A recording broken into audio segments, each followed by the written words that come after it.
Nasdem salah besar. Blunder yang tidak termaafkan menurut saya. Kalau benar politik saat ini masih berkutat pada cepong dan kadrun, siapa dan partai apa yang akan dipilih kadrun? Mungkin mereka akan dukung Anies, tapi belum tentu mereka mendukung Nasdem.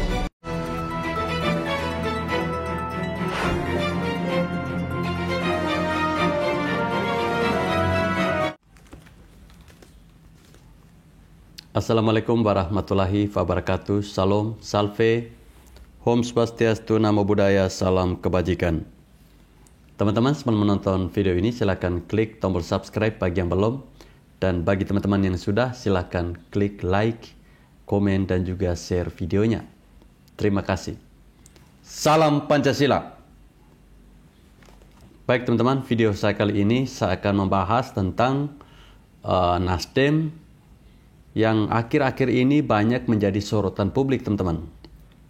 Nah, kita ketahui bersama bahwa tujuan dari Nasdem mengusung Anies Baswedan sebagai Capres 2024 adalah tentunya untuk meningkatkan elektabilitas dari Partai Nasdem itu teman-teman. Ya, karena sebelum pengangkatan Anies atau penunjukan Anies sebagai Capres, ada informasi Partai Nasdem ini surveinya sangat buruk dan berpotensi tidak bisa lolos ke Senayan teman-teman. Makanya rencana awal yang di mana Partai Nasdem akan menunjukkan capresnya pada bulan November akhirnya dilakukan pada bulan Oktober. Nah, hal ini menunjukkan bahwa Nasdem sepertinya gelisah, takut partainya tidak bisa lolos ke Senayan.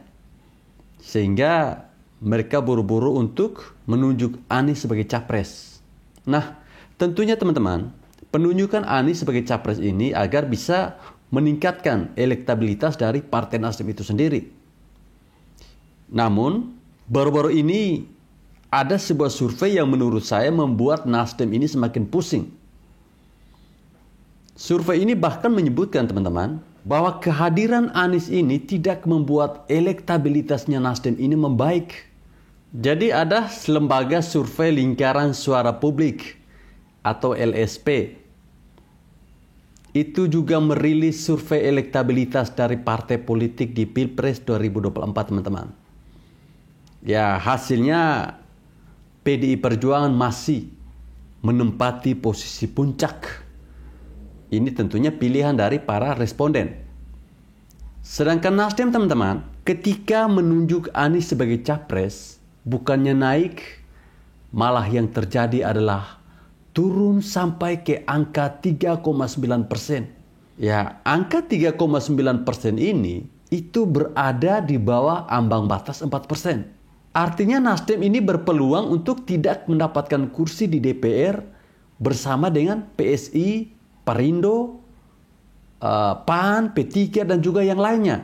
Posisi elektabilitas Nasdem tidak berubah sama sekali.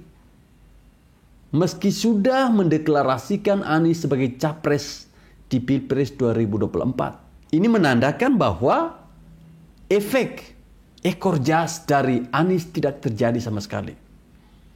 Bahkan justru banyak pendukung Nasdem yang mundur.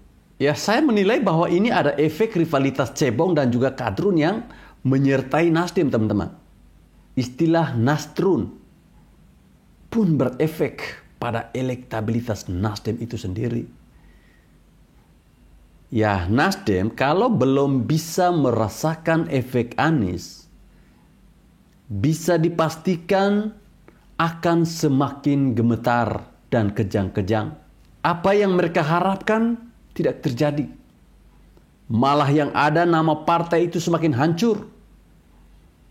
Nasdem yang kita ketahui yang identik sebagai partai nasionalis pendukung pemerintah, malah sekarang teman-teman banting setir menghancurkan nama partai demi seorang Anies.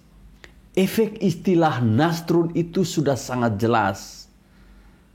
Dan itu bisa saya lihat pada kolom komentar ketika orang berkomentar pada video saya.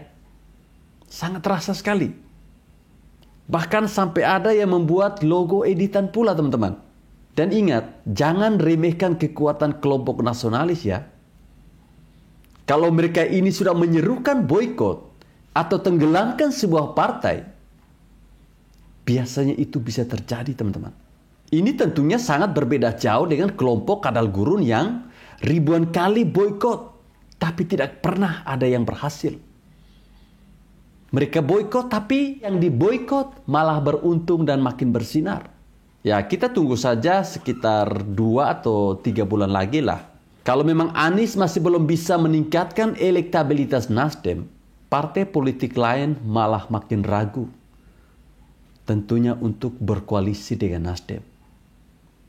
Ya, kalau mau hitung tentang cuan politik, untuk apa usung orang yang elektabilitasnya cenderung menurun dan tidak bisa mengangkat suara dukungan untuk meningkatkan elektabilitas dari partai itu? Makanya saya pikir bahwa Nasdem ini berada pada persimpangan antara nekat dan juga konyol, teman-teman. Kenapa saya katakan begini? Nekat karena terlalu dini mengusung Anies. Konyol karena partai bisa hancur kalau salah perhitungan. Reputasi selama bertahun-tahun bisa hancur hanya dengan satu keputusan yang sembrono menurut saya. Bukannya bersabar menunggu momen, malah mau curi star duluan. Bahkan di saat dunia atau Indonesia sedang berduka, politik itu bukan lomba lari. Siapa yang lari duluan, maka kemungkinan besar dia yang menang. Bukan seperti itu. Apalagi kita melihat Anies begitu bernafsu, sampai-sampai bikin kita tidak bisa berkata apa-apa. Kemarin halte Transjakarta Bundaran HI diresmikan oleh Anies, padahal revitalisasi belum rampung total.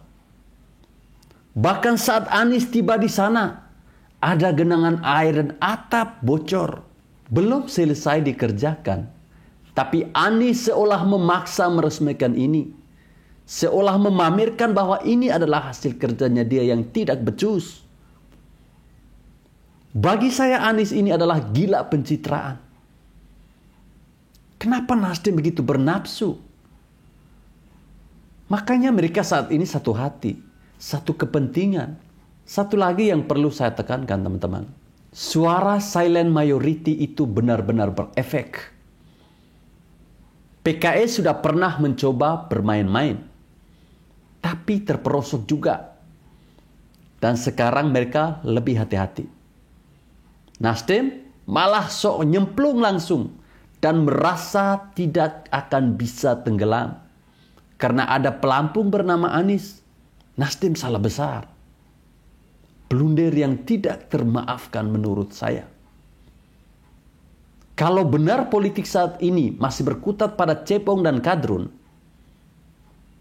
siapa dan partai apa yang akan dipilih kadrun? Mungkin mereka akan dukung Anies, tapi belum tentu mereka mendukung Nasdem.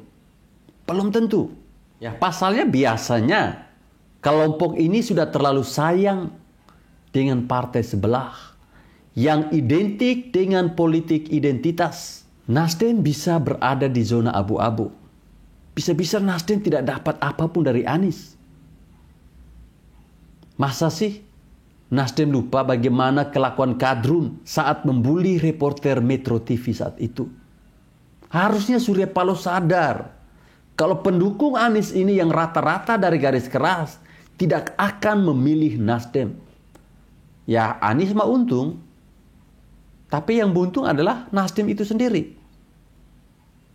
Baik teman-teman, saya kira cukup di sini video saya. Terima kasih bagi teman-teman yang telah menonton video ini. Dan bagi teman-teman yang masih setia menonton channel ini, saya ucapkan terima kasih. Jika dirasa video ini bermanfaat, silakan di-share sebanyak-banyaknya. Terima kasih.